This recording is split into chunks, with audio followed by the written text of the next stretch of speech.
वालों को तत्काल इलाज देने की तैयारी है। ये व्यवस्था सामुदायिक स्वास्थ्य केंद्रों पर भी होगी। इसके लिए नए सिरे से गाइडलाइन बनाई जा रही है।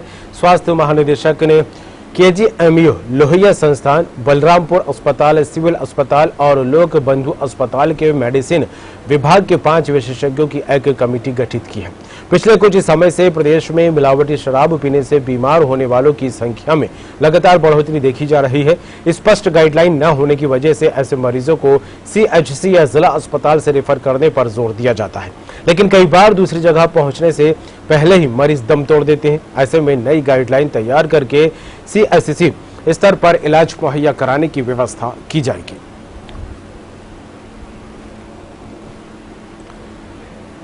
बीमार शराबियों का इलाज होगा, किस तरह होगा, क्या कुछ व्यवस्था है, इन तमाम सवालों के साथ बात करेंगे। हमारे साथ एक बार फिर जुड़ गए हैं लखनऊ न्यूज रूम से Uttar Pradesh state editor RC Bhatt साहब। उत्तर प्रदेश में देखा जाए तो जहरीली शराब एक बड़ा मुद्दा है, लेकिन जिस तरह से योगी आदित्यनाथ सरकार को लेकर बात की जाए तो जो लोग इस जहरीली शराब की चपेट में आते हैं उनको सही स्वास्थ्य व्यवस्थाएं देने को लेकर पहल यहां पर होती दिखाई दी है। इन शराब से बीमार होने वाले लोगों को अब सही तरीके का इलाज मिल पाएगा। किस तरह देखें इस कदम को?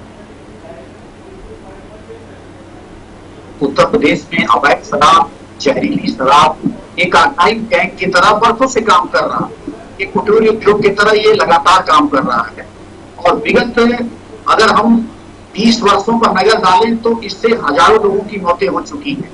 इसी सरकार में, जो योगी आदित्यनाथ के नेतृत्व में उत्तर प्रदेश में सरकार चल रही है, इसी सरकार के नेतृत्व में लगातार शराब, अवैध शराब बेचने वालों पर लगातार कार्रवाई की, लेकिन उसका नतीजा बहुत कुछ निकला नहीं और लगातार अवैध शराब और जहरीली शराब पीते हुए कई लोगों की जाने गई हैं, जिनकी संख्या सैकड़ों में।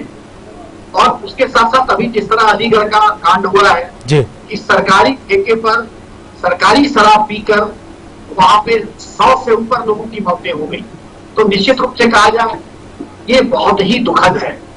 इसको लेकर सरकार ने एक स्वास्थ्य विभाग की कमेटी गठित की है कि जो लोग जहरीली और अवैध शराब पीते हैं, से उनकी आंखें चली जाती हैं, लीवर डैमेज हो जाता है, किडनी खराब हो जाती है, मृत्यु हो जाती है, तो वो ना, अगर वो कहीं से शराब पी भी लेते हैं तो उनका सरकारी अस्पतालों में अच्छे ढंग से इलाज, और उसके लिए बाकायदे स्वास्थ्य विभाग की एक कमेटी बनाई गई। वह कमेटी में 4-5 जो विशेषज्ञ डॉक्टर होंगे वो होंगे, लगातार उस मरीजों का मॉनिटरिंग करेंगे। उनके लिए अलग से वार्ड की व्यवस्था की गई है और बाकायदे उनको युद्ध स्तर पर उनकी जान बचाने के लिए पूरी तरह से स्वास्थ्य विभाग कोशिश करेगा। तो ये सरकार एक तरफ पिला रही है और दूसरी तरफ इलाज भी करा रही है। ये अजीब सी विडंबना है।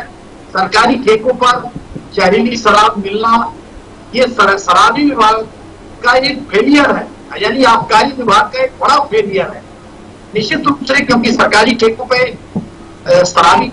सरकारी ठेकों पर कहीं न कहीं सही शराब मिलती है और ऐसी शराब मिलती है जो जहरीली नहीं होती है। लेकिन जहरीली शराब अगर सरकारी ठेकों पर मिलने लगे तो निश्चित रूप से ये बड़ी अजीब सी विडंबना है। और सरकार कहीं न कहीं अब चाहे जहरीली शराब पीने से या अवैध शराब पीने से अगर मृत्यु होती है तो उस पर कहीं न कहीं बहुत बड़ा बखेड़ा खड़ा होता है, एक बड़ा राजनीतिक मुद्दा बनता है और उसके साथ साथ उनको इलाज न मिलने से कई लोग की जाने जाती है। तो सरकार अब इस दिशा में यह एक पहल कर रही है कि उनका इलाज इस ढंग से किया जाए ताकि उनकी जानें बचाई जाए।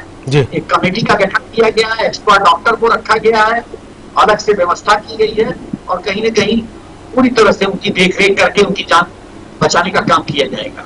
बिल्कुल भट्ट साहब, और जहरीली शराब, अवैध शराब को लेकर उत्तर प्रदेश में बात की जाए तो ये काफी बड़ा सियासी मुद्दा भी रहा है। हालांकि सरकारें आई और चली गई, लेकिन इस शराबबंदी को लेकर, इस पर जो है नियंत्रण पाने को लेकर एक पुख्ता गाइडलाइन आज तक देखने को नहीं मिली। लेकिन जिस तरह से योगी आदित्यनाथ सरकार ने इसको लेकर पहल की है कि आखिर जो लोग इससे पीड़ित होंगे, इस तरह की शराब पीने से उनको जो है स्वास्थ्य व्यवस्थाएं मुहैया कराई जाएंगी, लेकिन इस तरह की शराबबंदी पर अंकुश लगाने को लेकर क्या कुछ कदम उठाए जा रहे हैं? अकबर, ये बहुत महत्वपूर्ण सवाल है। पिछले योगी सरकार जो 4 वर्षों से अधिक सरकार अभी चल रही है भाजपा की, इसमें कई बार ये प्रयास हुआ है कि अवैध और जहरीली शराब पे लगाम लगाई जाए, लेकिन कहीं न कहीं उत्तर प्रदेश में एक बड़े ऑर्गेनाइज उद्योग धंधे की तरह ये काम कर रहा है और जहरीली शराब चूंकि बहुत सस्ती होती है, लोग उसको सस्ता होने के कारण जो श्रमिक वर्ग है, लेबर क्लास के लोग हैं, मजदूर है, वो लोग इसको पीते हैं क्योंकि उत्तर प्रदेश में शराब महंगी है। जो शराब का पौवा है वो तकरीबन 80 रुपए के आसपास आता है और ये जहरीली शराब तकरीबन 25 रुपए से 20 रुपए में मिल जाती है जी। और इसको लोग पीकर अपनी जाने गंवा देते हैं। सरकार इस पर लगाम लगाने की कोशिश तो कर रही है लेकिन लगाम नहीं लगा पाती है जी। और जब तक ये कांड होता है जिसमें 150 लोगों की जानें चली जाती है जी। और कई लोग अपंग हो जाते हैं, तो ये दशा में सरकार को ठोस कदम और उठाने पड़ेंगे जी। और इसके साथ साथ अब सरकार ने उन शराबियों की जो अवैध शराब पीते हैं उनके इलाज की भी व्यवस्था कर रखी है।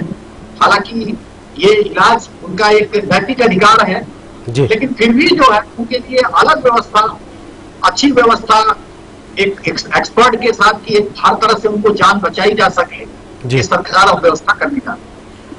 चलिए, बिल्कुल अब देखने वाली बात होगी। हालांकि इलाज तो मुहैया सरकार यहां पर कराने की बात कहती दिखाई दे रही है, लेकिन इस जहरीली और अवैध शराब पर अंकुश किस तरह लगेगा, क्योंकि अभी हाल ही में एक बड़ा मामला भी सामने आया था जिसमें से